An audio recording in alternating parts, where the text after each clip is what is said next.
Гледайте, вистината е секогаш ослободувачка, а лагата е секогаш заробувачка.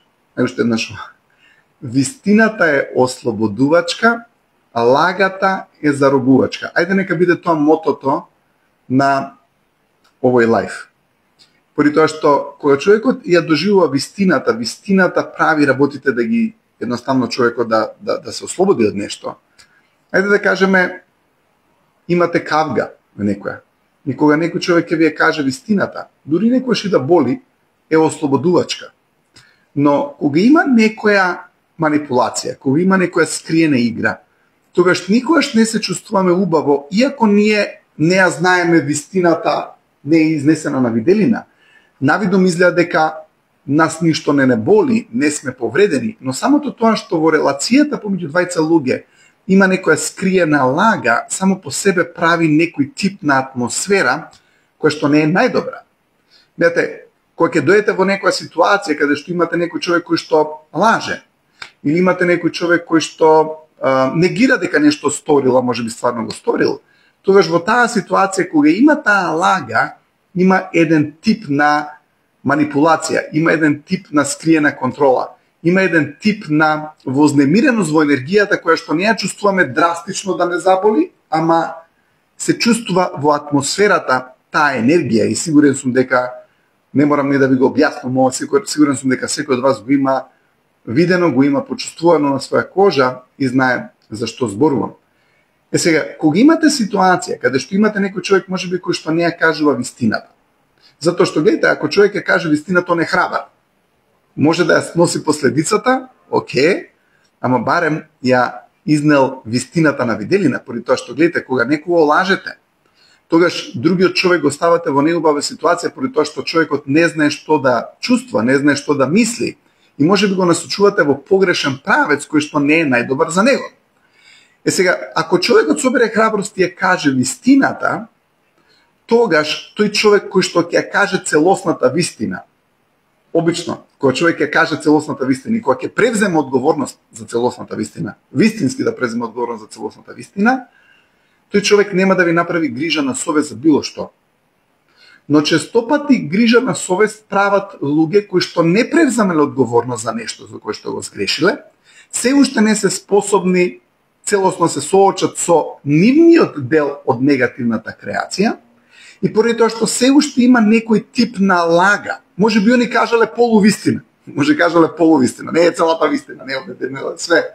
Кажале полувистина и сега она што се случува поради тоа што не ја кажале целата вистина, туку кажале полувистина и се уште има лага, се чувствуваат дека треба да бидат жртви. И кога човекот во даден момент чувствува дека треба да биде жртва, тогаш оној кој што ја направил човекот да се чувствува жртва е другата страна. И што се случува кога ние ќе видиме дека некој човек е жртва? Ние сочувствуваме со него, го сожалуваме, сакаме да направиме да не се чувствува лошо, сакаме да направиме да не пати, сакаме да направиме да не страда и она што ќе го направиме, обично ќе направиме реакција која што е во корист на таа страна, ама не значи дека е во корист на нашата страна.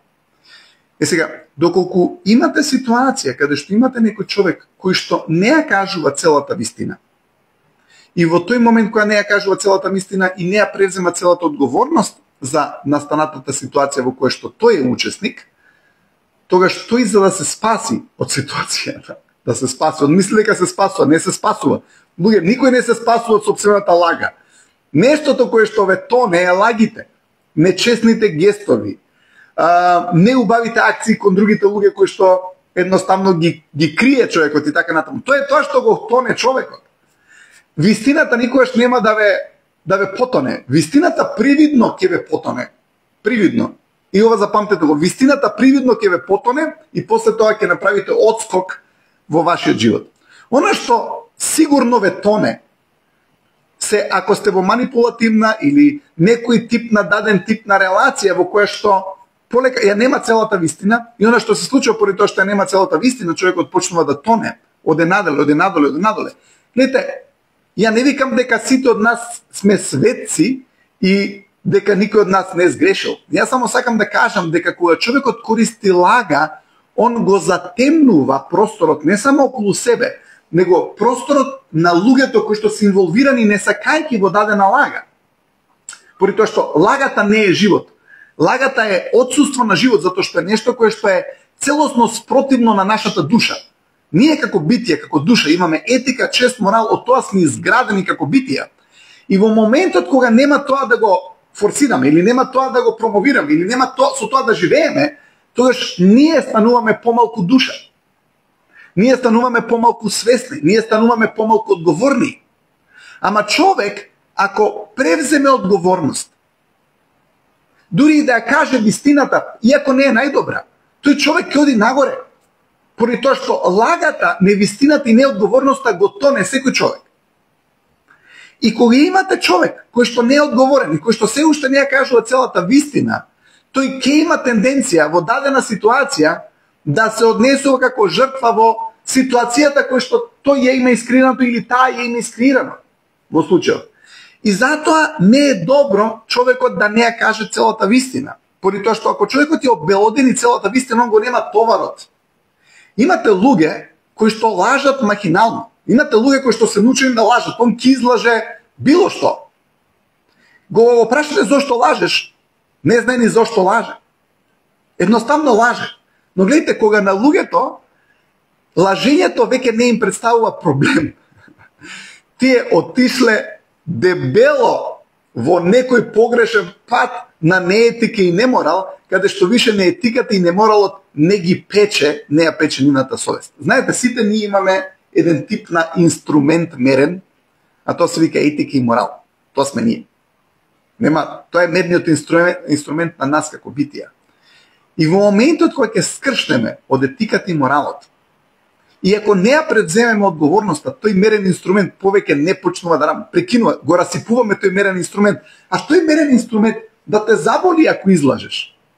Да кога ќе те фатат у некои неубави ситуации да ти е криво. Имаш луѓе, ќе го фатиш очигледна лага или неодговорност и он ќе ти призна дебе, па го па шо? Па кој не го прави тоа? Голема работа. Дебе, па шо? Видете што се случува. Веќе мерниот инструмент не работи.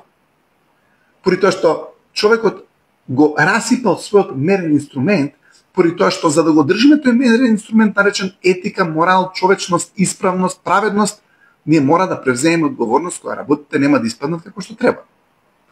Ама не можеме да ја преземеме целосната одговорност ако се уште имаме ситуации каде што човекот кажува полувистина. Полувистините се уште остануваат, предизвикуваат невистини кај вас. И кога имаме дадена ситуација каде што човекот мисли дека кажал нешто, ама не кажал се, тој човек можеби нема да напаѓа. Знаете како викаат? Нападот е најдобра одбрана. И тоа е точно. Имате луѓе кои што лажат, кријат и така натаму, може да напаѓаат. Имате луѓе кои што ќе признаат пола, тие више не напаѓаат затоа што признаме. Сега се зашто има полувистина, не е целосно кажано све. Сега ќе е жртва. Сега ќе е жртва. Сега него ќе го боли. Сега што ти му траиш на него. И така натаму. Гледайте, но вистината е дека никој ништо не ни прави ако ние живееме со вистината. Никој ништо не ни прави ако тежнееме да живееме со вистината. Поради тоа што само ние си правиме на себе кога не живееме со вистината. А вистината е нешто кое што ќе не ослободи, кое што ќе не направи причина. Поради тоа што да живееш со вистината е храброст, честност, чистост и ти дава моќ. Во моментот кога човекот ќе почне да крие, да лаже, да преќутува и така натаму, тогаш работите не идат како што треба. И сега, ако живееме со даден тип на кодекс, кој што е убав кодекс, така, кој што е наш кодекс, кој што е морален кодекс, кој што е човечки кодекс, тогаш имаме некои рамки и имаме некои граници. И кога имаш некои граници, некои работи, не ги правиш. Знаете, луѓето некојаш ќе речат, ама да, ја немам граници, ама ја мислам дека човекот треба да има граници. Зошто треба да има граници? Поради тоа што некои работи во нашиот живот не треба да влезат.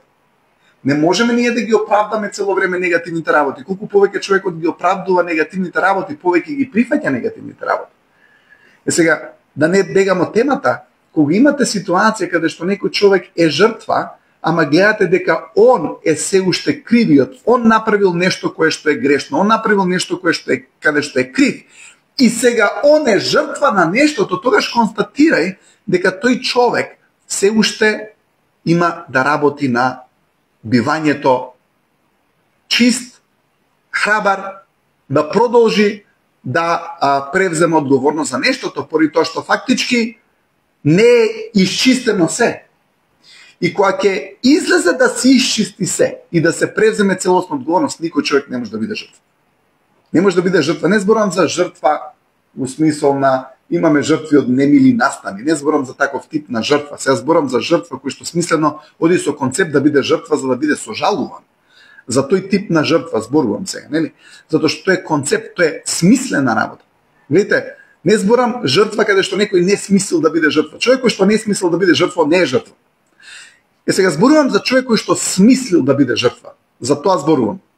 Зашто што е манипулација во овој контекст на овој наслов што го имаме денеска, некој да ви прави грижа на совест, тоа е смисленост да биде жртва за да добие нешто од вас, поради тоа што сака да биде сожалуван. Човек кој што е жртва, а нема смислено да биде жртва, тој обично никогаш не останува жртва. Имате луѓе кои што им било нанесено нешто негативно, тој нема идеја да биде жртва. Нема идеја никого да окриви. Тој одбива да биде жртва и живее без да биде жртва. И имате луѓе кои што ништо не им е скривено. Они скривиле.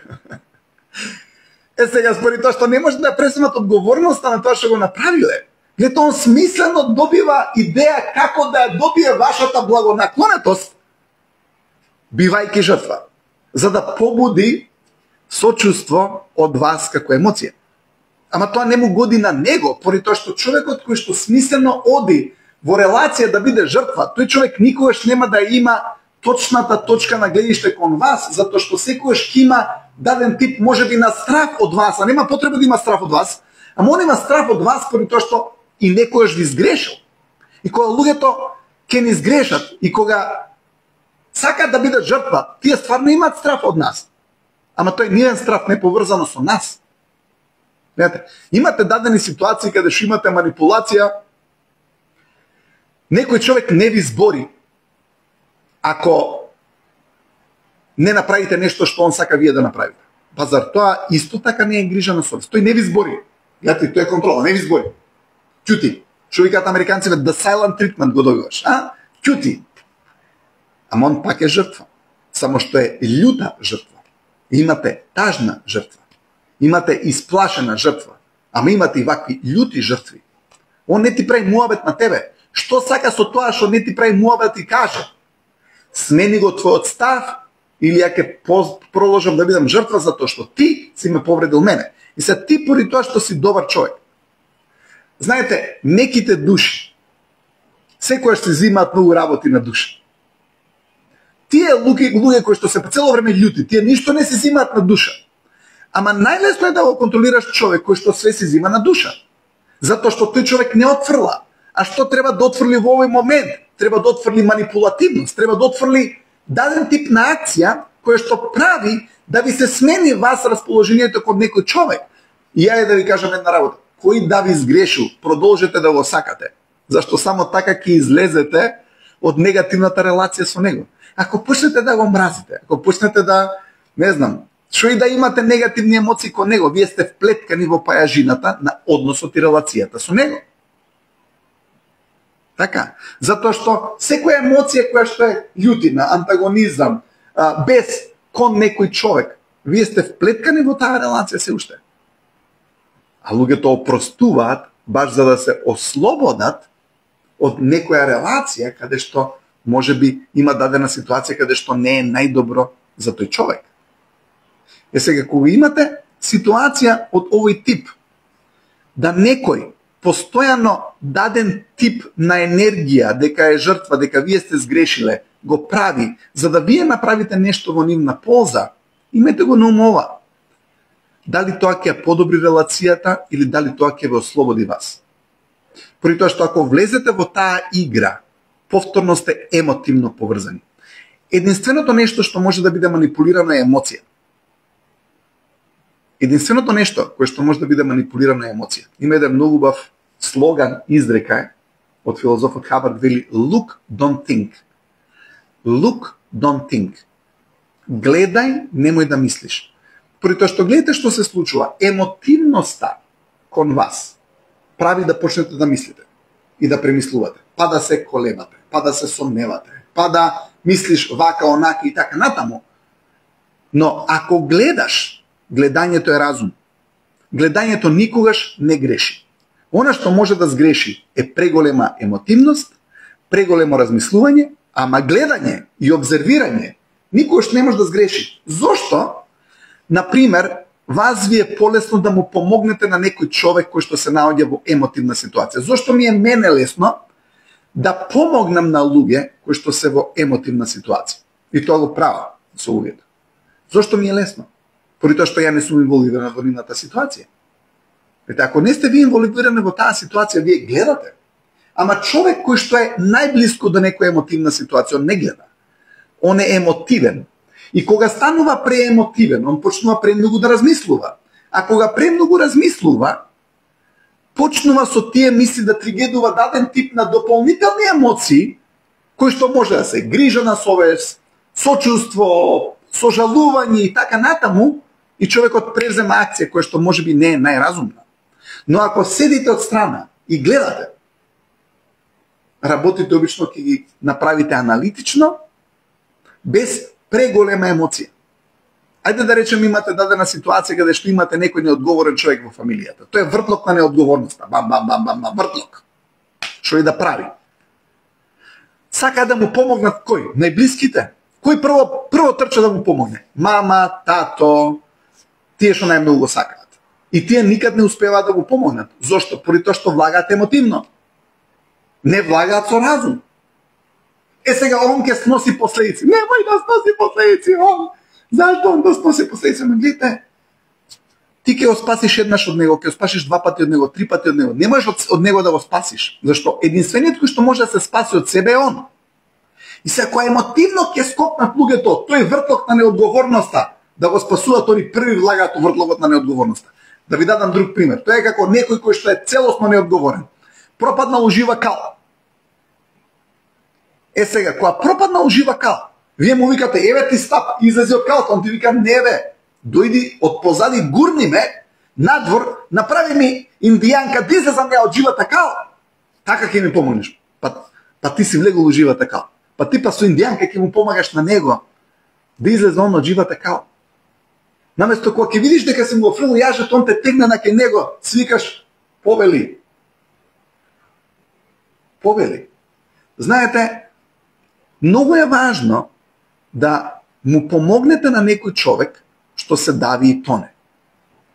Ама ако гледате дека цело време го повлекува надоле вас со него, тогаш не да прекинете да помагате, него најдете друг човек што ќе му помогне, поради тоа што вие сте толку емотивно влезени во таа ситуација, не можете да му помогнете на тој човек.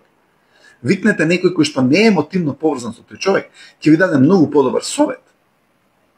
А вие знаете дека тој совет е добар, поради тоа што е базиран на гледање, мудар и разумен совет. Затоа што гледате, кога ќе влезете емоционално некогаш во некој проблем, вие не го решавате.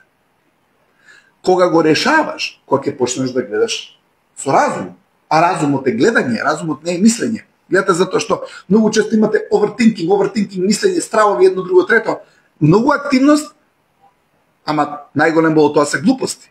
Ама кога човекот гледа, кога човекот обзорвира, кога човекот соочува, земете ги врскиве. Па колку пати сте виделе црвено знаме на почетокот на врската? Сте се правеле будали сами? Зашто сте се правеле будали кога сте ги виделе сите тие знаци на Red Flags, што викаат младите популарно црвени знаменца? Зошто сте се правеле на трипл? Затоа што сте имале емоција. Затоа што сте имале емоција. Гледате, кога ќе го видите тоа нешто кај ваша пријателка која што е во некоја токсична врска, вие што прво ќе речете, тој не е за тебе. Ама зошто ти го гледаш тоа? Поради тоа што ти не си емоционално во таа релација. Ама она е. Обично кога имате дадена ситуација, ајде да кажем имате некој ваш другар и е влезен во некоја токсична врска. Другари одма знаат дека тој е у токсична врска. Кој последен се опаметува дека е у токсична врска? Па тој последен. После 2 години девојкава ќе го шутне, он вика, абе знаеш што излеа во токсична врска, ти го гледаш, ти викаш, абе друже, ние едно 5 пати од околу ти кажавме, ама ти, лете, он не ги ни слуша другарине. За џабе му збора тие. Зашто? Па тој е заслепене. Ме разбирате, зашто е заслепен? Затоа што има емоции кои што се чудни. Затоа е заслепен. Затоа не гледа. Колку пати сте се обиделе да разубедите некој човек ваш близок да излезе од некоја токсична врска и кажете ми колку пати сте успеале? За џабе зборите, да ви кажам. Зашто за џабе зборите? Затоа што ти колку пати да им кажеш, колку пати сте направили оваа грешка. Ке дојде некоја ваша другарка ке вас, да ви се жали од дечкото. И те си викаш сега да отварам уста, да не отварам уста, да отварам, а не отварам уста, ја ти кажам. Остај, што ти збори. За џабе. Ти ке кажеш она да, ма гледаш дека да, ма цело време гледа на телефона да ни пишал. Си викаш и гледа, ова дојде да ти прави муабет за токсичниот дечко, кој што ти кажува колку лошо и влијае на неа, и ти кажуваш да ја опаметиш, она уопште не е тука у сегашен миг. Каде е? Одлетаме некаде и прво што гледа, да стигнала порака. А ти вика дека сака да го откачи. Кај ќе се откачи? Нема се откачи. Зашто нема се откачи? Затоа што е емоционално залепена како лепак, затоа што е токсичното. И кога ќе има премногу емоции, почнува да има премногу мислење кое што не е соодветно. Има премногу мислење, кога има пребурни емоции, има премногу мислење кое што не е соодветно. И не е логично. Логичноста доаѓа од луѓето кои што те гледаат од наоколу и те гледаат и они знаат колку е саат. И ти потајно знаеш колку е саат. Ама не можеш да си признаеш дека знаеш колку е саат, затоа што емоцијата те држи. Други луѓе околу тебе гледаат си викаат, еј, што правиш? Ама за џабе го зборите тоа. Сега, во целата таа ситуација, што сакам да кажам? Ако сте целосно или премногу емоционално врзани во некоја ситуација, морате да се дисциплинирате на тој начин што аналитично, тоа што знаете дека е исправно, да го сторите. Иако некогаш ќе ви падне многу тешко. Затоа што ви е најлесно? Најлесно ви е да нема проблем. Да. Сега имате некој човек што ве манипулира, имате некој човек што ви прави грижа на совест. Што е најлесно? Најлесно е да му угодиш пак. Зашто? Немаш проблем. И цел живот ќе го имаш тој проблем. Фактички проблемот не е со него. Проблемот е со вас.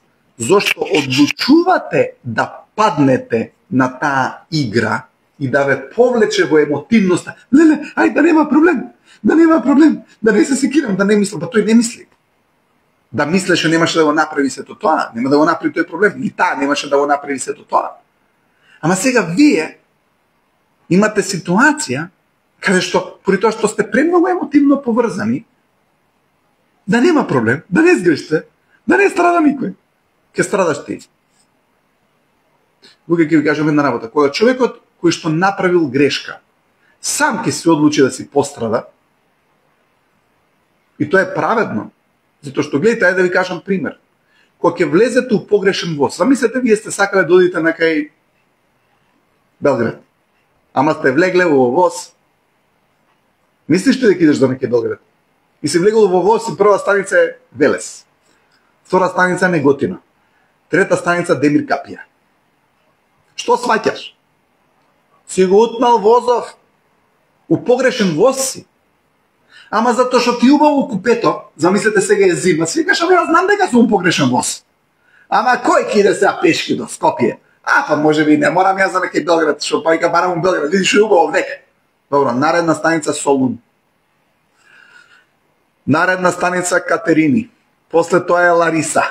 Па доаѓа Ламија или кој да доаѓа. Атина, 750 км.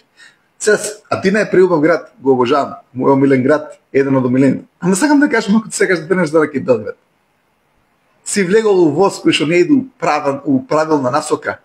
Излага е одма у Велес. Зашто мора пешки се враќаш назад. Сега луѓево влегли у воз, они знаат дека возов не е како што треба, тој не е исправниот воз.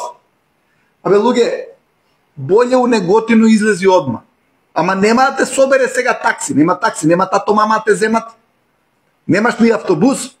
Пешки. Отстрадај. Отстрадај. И сега кога човек презема вистинска одговорност и рече ќе отстрада за неговите грешки, тој човек нема да е жртва. Жртва се прави оној кој што не ќе да страда за неговите грешки. И кога ќе рече ќе страда, не е жртва. Ама тој што не ќе да страда. Кога ќе речам да страда, сакам да кажам да помине низ непријатни емоции. Ме разбирате, тоа сакам да кажам. Затоа што човеков ја утмал работа, он мора на некој начин да го врати долгот на универзумот, на кој да е. И кога ќе се врати пешки до Скопје, не е жртва. Добро, си го направи тоа, да, си се врати сам. Добро, окей. Тоа е. Нема кукање тука сега ово она. Си направила грешка, си знаела дека идеш у погрешен воз, си знаела дека идеш у погрешен воз ти. Си влегол 6 станици у погрешна рута, не си сакал да излезеш затоа што некој ти свирал виолина и не знам, што и да ти пее убави песни, бум, си завршил 750 км у погрешен правец, кој ти е крив? Врати се назад, страдај си. Ама, земи си го тоа, што би се рекло мушки, ама ја би рекол женски, затоа што и жените се у позитивна смисла мужи од нас. Сакам да кажам, кога ќе превземеш одговорност за сопствените грешки, абе некојаш те пече душата, абе нека те пече.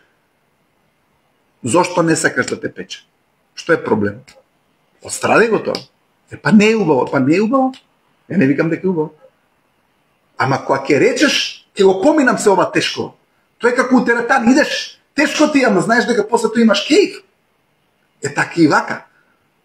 Ќе го отстрадаш и ќе се подобрат работите. Ќе го отстрадаш и ќе се подобрат работите. Неќеш да страдаш. Тоаш уште не си се освестил, не си се освестила за работите кои што се случиле. Некојаш тоа отстрадување, у Америка викаат things don't fall apart, they fall together. Нештата не се распаѓаат, него се вклопуваат. Ама убаво звучи на американски, на англиски.